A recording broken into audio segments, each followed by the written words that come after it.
How you doing? It's Henry at Mowers and Blocks. Oh, Jesus Christ. I got a notification from Quinn the mailman. He stopped by this morning to deliver the mail, and very casually he's like, hey, how you doing? Oh, by the way, there's a weed whacker across the street. I'm like, and you're just telling me now? I mean, didn't that like 40 minutes pass by before you saw that? He's like, yeah, but nobody wants that. I'm like, well, let me be the judge of that, damn it. I think it's a electric one. So we got some luggage here. A Homelight electric weed whacker with a circular saw. This is an old circular saw. I can tell by the molded Craftsman logo in here. Really strong looking. No blade. I don't think I want this. Even though this might be good for some collectors, you know. But I'm just gonna grab that just to see if it works, you know. Hey, look, it's got a good power cord at least, right? So I'll just take that. A power cord is a power cord. Hey. So I'm back home again. Look, it at least comes with a nice brand new, looks brand new power cord. Some nut may give me $5 or $10 for this thing if it works. Let's see. You guys think it'll work?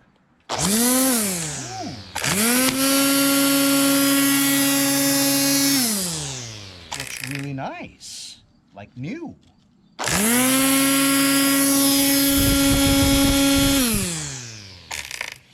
Of course, nobody really wants things like this because it's corded, you know. But you never know. I'll sell this for like $10. Brand new.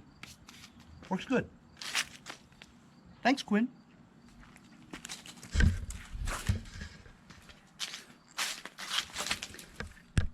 I just sold this seat pan on eBay for like $25. Can't get it off the seat though because the plastic thing, the wing nut, just on there so tight that this plastic thing just came off. So I'm going to try to extract this from here. Sprayed some penetrating oil from my friends over at Lucas Oil Products. And it started to turn pretty easily actually. So I'll be able to get this pan off and sell it. Oh, it's got another one. Anyway, wanted to show y'all. As you guys recall from a previous episode. Should I try to start this thing right now? Or should I wait for another episode? I'm kind of curious myself. We've got the fuel lines connected, got a fuel filter on there. We sprayed go-go juice in here last time, and it fired up for the duration of the go-go juice. But if I crank a little bit more, get the gas sucked over into this area, into the carburetor, will it run on its own? Let's try.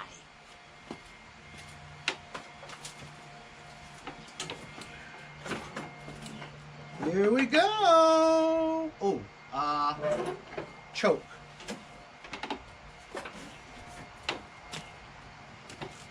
Choke. So then once I start it, I got to take it off a choke. How am I going to do that? The parking brake is busted. Alright, here we go. We're going to try. Maybe I can reach the choke from here. Here we go.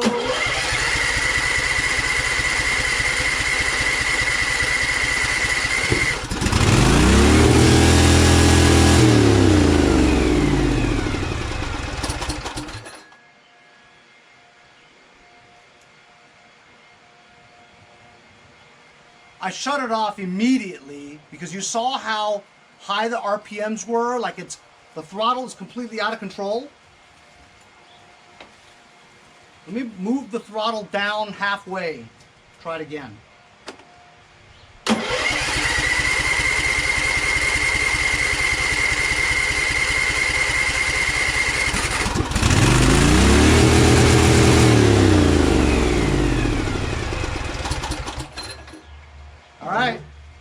throttle all the way down, it still goes out of control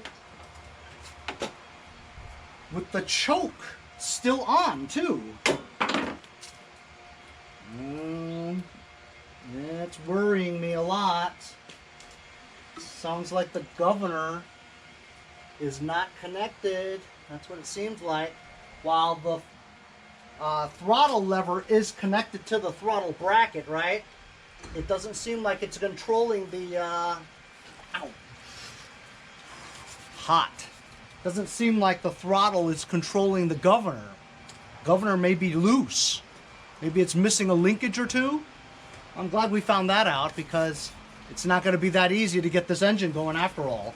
But when you saw that engine go out of control like that, I mean, just like super high revs, you got to shut it off before it blows. I'm surprised it hasn't blown, you know, while we're just doing that. But hey, that's really good news though, that it starts and runs without stalling on its own, which means that the carburetor is probably clean, clean enough for it to run. You know what I mean?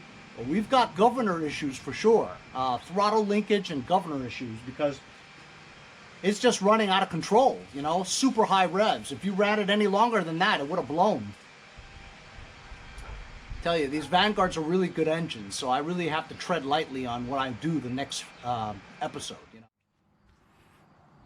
So I thought maybe it had governor issues, right? But it seemed a little unlikely because, you know, this is all there, you know what I mean? All the stuff is there. It's really difficult to get to the area where the governor is. And the governor lever and the shaft on the outside is what I mean, you know? And what happened was, as you could see, I also concocted a choke cable that I found in my shed. See?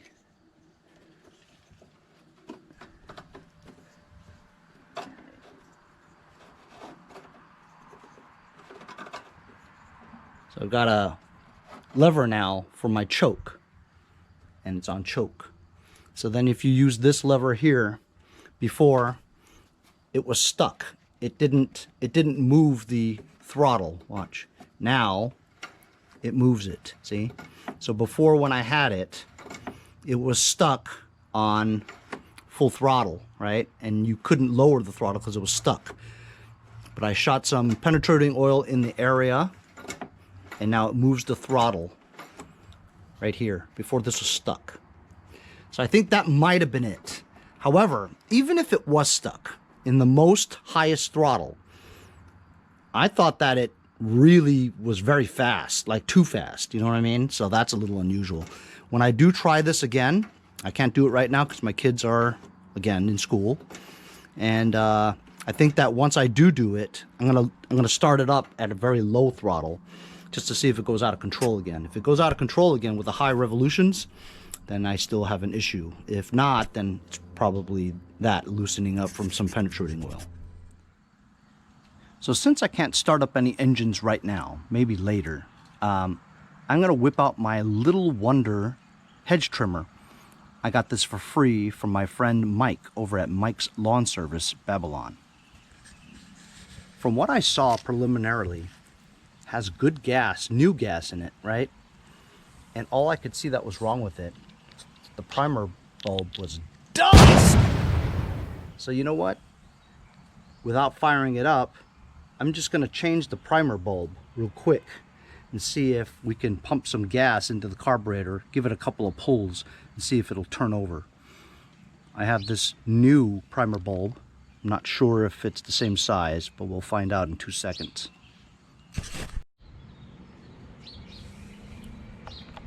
Got a Phillips screwdriver here. Just gonna loosen this up.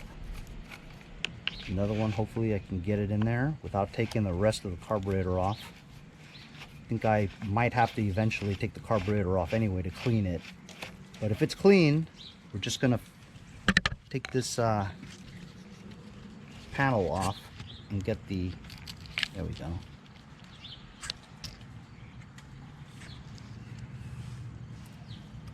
That's it right there. Here's the primer bulb. You get some contact cleaner and blow that out a little bit.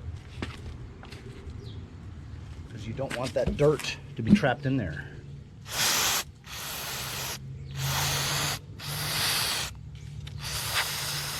And this will evaporate, so no real worries about it blowing up or anything.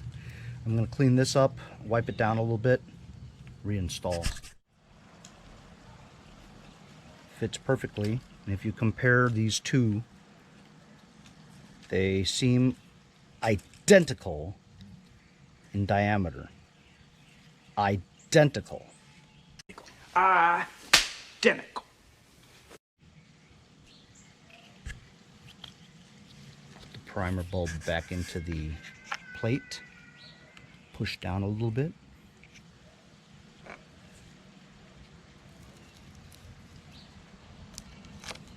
Reinstall the screw.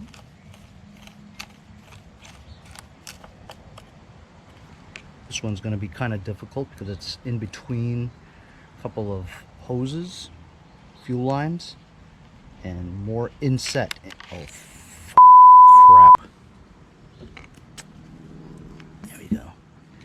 It's okay. It's all right. Nobody panic. It's all right.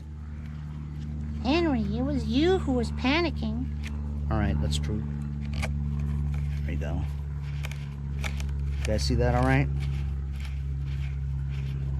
Easy peasy.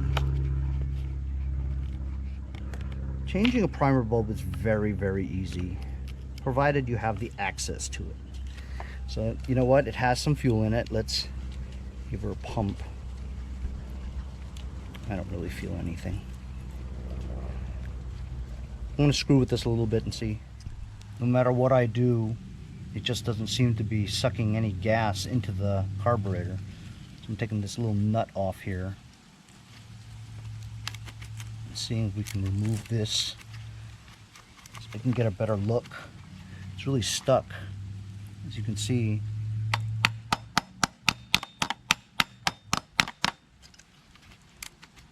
Just won't come off. Probably never been taken apart before. You know what? I could probably just remove the top plate again, and then the next plate looks like it's just a couple of screws also. Maybe we can see something blocking that area, and then the bottom will work on if that doesn't work. So we have a couple of alternatives.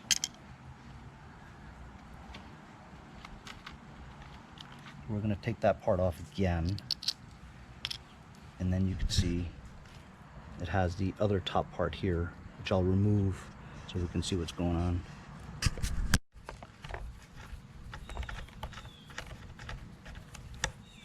Remove this screw,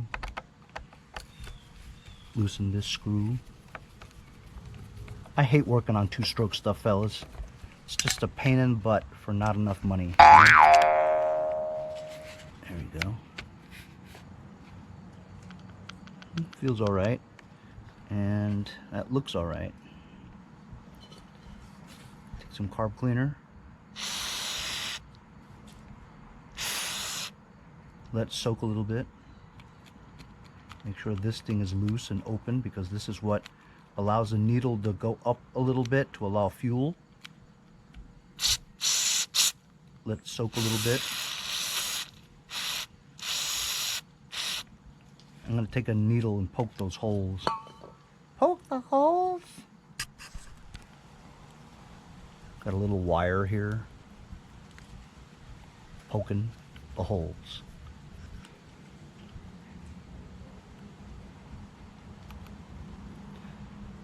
Got to be careful what you're poking though, you know, because it could be a diaphragm there that you're poking a hole in, you know, so you got to be careful. Try to blow some stuff in there.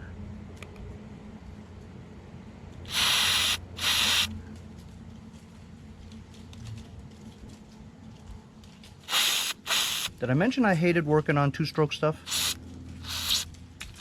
No pain. Finally did get this cover off, finally. Pain, but it came off. Has this filter on it. Decent. Here's the choke. I'm gonna blow a little carb spray into the choke, the hole, the mouth. Let it percolate a little bit, you know, soak, whatever.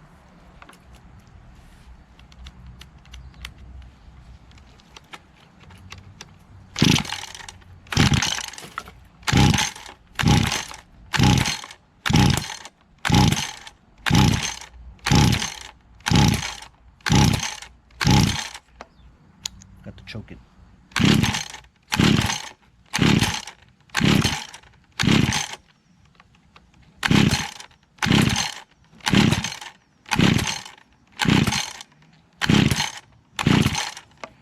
Nothing. And it won't prime either. No matter what I do, it won't prime. But now that we got this off, I can loosen these two right here, the bottom parts. Maybe we could see something like a blockage or something. But, you know, spraying carb cleaner in there should have given it some kind of life, you know? Unless I have the, unless the kill switch is bad, which means that, you know, no matter what you do, it's not going to start because it's killing the magneto or ignition coil.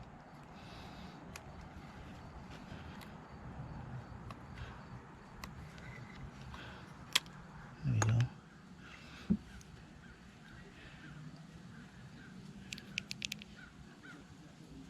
Doesn't look too bad. And doesn't look too bad there too. Usually this mesh thing is so dirty and gummed up, you know. That doesn't look too bad. There's a little gum around here. I'm just going to blow into the holes here. This is the quick and dirty kind, even though it's not that quick, you know. But I didn't have to remove the carburetor. That's the whole point. Oh, look at that. There was that black thing inside that hole. Maybe that's it, huh? I'll work on this a little bit. So after adding some 50-to-1 True Fuel, I got a little bit from my friend Nick from Medford gave it to me. Filled it up, and it's now starting to suck a little bit of fuel into the bulb. And as you can see, the return pushes it back out, so it seems to be connected correctly. I think you just got to soak this carburetor in some fuel for a while, and things will start to open up, especially since you've been shooting fuel through the holes. So I even changed the fuel filter in here, and it seems like it's sucking a lot better. Much better. Now I removed the spark plug boot, connected my spark tester, right? Zero spark. I even disconnected the kill wire from the switch to the magneto. Still no spark. So I think the ignition coil is DONESKI. Well, guess I could go and buy a new ignition coil and see if that works. Or I could just sell this locally for like $25 as is. Maybe I'll just do that. But let's take the top off anyway and see what's up.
So I'm pretty sure that the ignition coil is DONESKI. That's what I'm thinking. So I went and looked it up, and while the ignition coils, the stock ones, look like they're compatible with like the Echo SRM 211s, right? I seen them for like $100, $79, but I found this one here that looks like it would fit. It says ignition coil for the Echo SRM 2100, 2110, GT 2000, and basically when I did the part number for this, the stock one, it said it was compatible for the GT 2000, SRM 211, and all that stuff. So I think this would work. This is from China, as you can see, China. And it would take about Christmas for me to get it. Estimated delivery, December 4th through December 23rd. But it is only $14. Would I get this and try it? I don't know, I have to think about it. But, you know, I like Hedge trimmers. They're very useful. It seems like compression is good. Seems like it's in decent shape with the exception of it not starting. And like I said, a sure way to tell if it's the magneto or not is if you even disconnect the kill, right, for the switch. If it still doesn't start, man, and we haven't seen it turn over at all day today, the 30-40 times that I've pulled it already, hasn't shown any signs of spark. Even with the spark tester, I saw no light at all, zero. I even put my hand on it when I was pulling it, and I didn't feel any spark. You know, I didn't feel a shock. So I'm pretty sure the ignition coil's bad. The reason why I think that more than anything is because, remember, I had a Mantis rototiller at one time? Had the same exact engine on it. At least it looked like it, right? And what was the problem with that? That's right, the ignition coil didn't work. So it's like a pattern, you know? So I'll think about maybe getting a magneto for this. If any of my local boys want it, let me know. And in the meantime, I'll think about ordering a new magneto. But right now, I'm gonna put all this stuff away, and I'm gonna give this a start. So here we go. We're gonna try it. I got it choked. I got the throttle low. I actually found the knob over here to pull it so the brake is on. So here we go.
button, which means you can't go backwards.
So how about that, fellas, huh?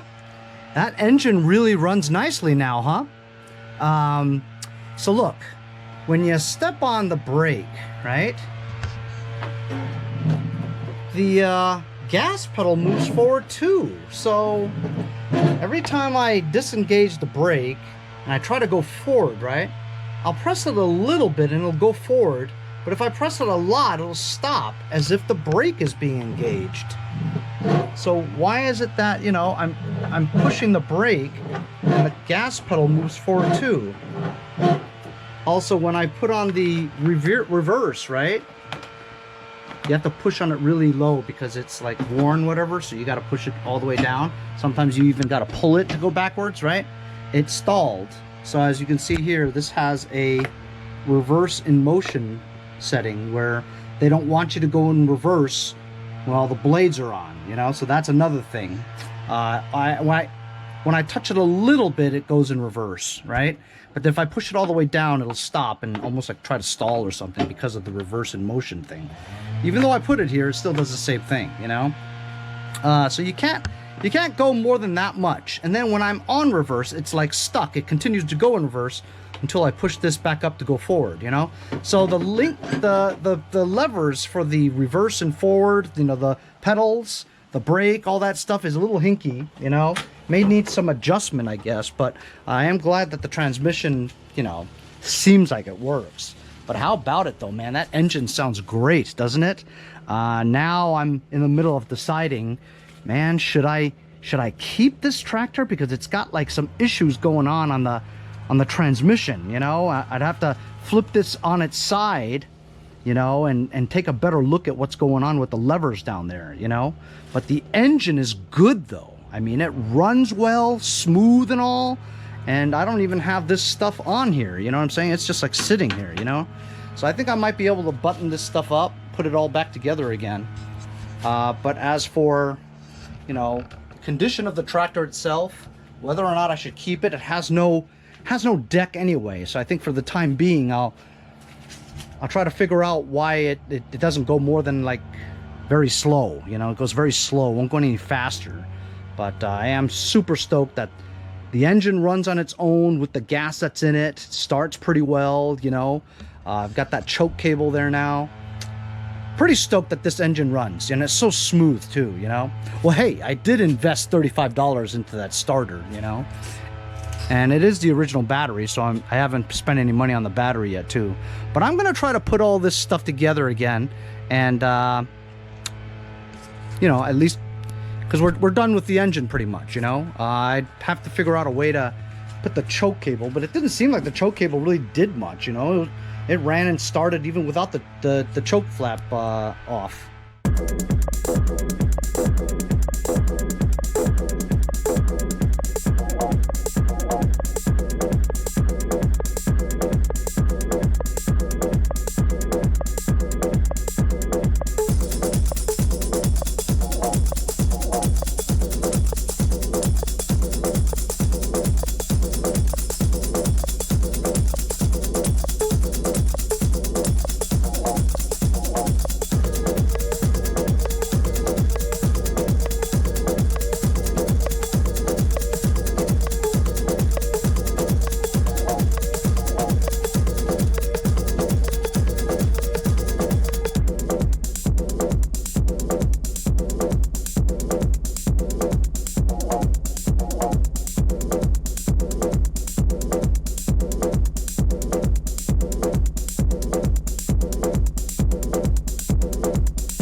Looky here who came to visit me again.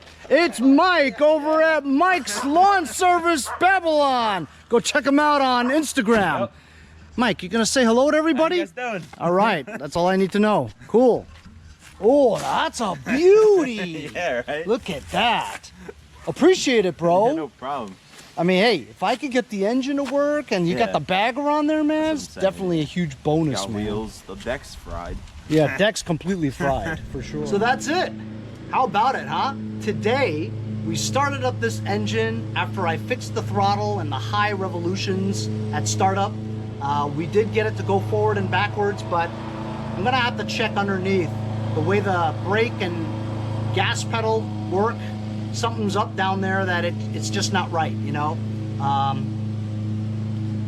put everything back again, the cover. It was kind of tight to get everything perfect again, and I couldn't remember how this bracket went. I had to go back to the video that I did in the beginning when I removed it and figure out exactly how it went. This metal thing and the inner metal thing go together, and then the fuel pump mounts onto the bracket, you know? So it took a little bit to get that back in there again. Found a screw for the Bendix gear cover, and everything seems to be good now. I put the air cleaner base on and the air cleaner and the cover, and ooh, even better. So the choke lever was seized, so I sprayed a little bit of Lucas oil penetrating oil, loosened it up, and now it goes in and out. And the choke now works, stock. So I didn't need that other one. Awesome, you know? So that was really sweet. I'm happy that turned out well. But I am just over the moon.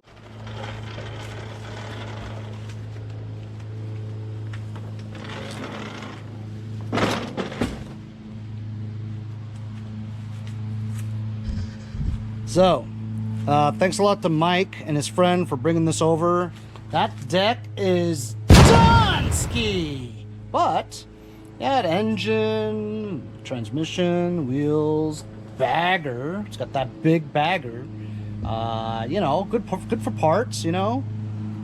Got another one here from him. I mean, you know, that kid is great. You know, he brings me stuff all the time. Just awesome, you know. I think maybe I might do a engine swap one of these days pretty soon. Get one good mower out of these three, you know.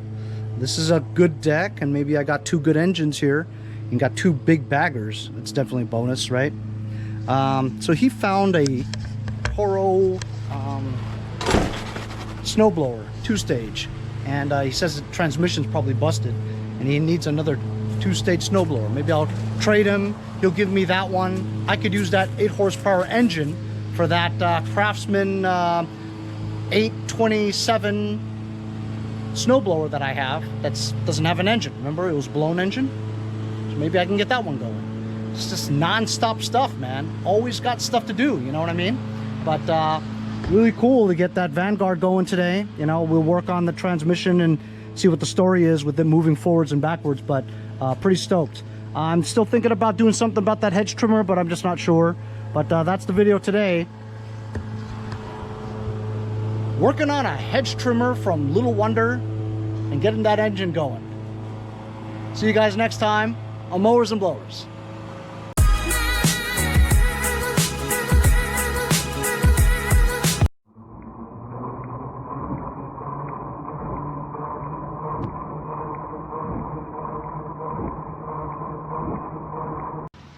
Hey y'all, it's Kylie here, and we'll see you next time on Mowers and Blowers.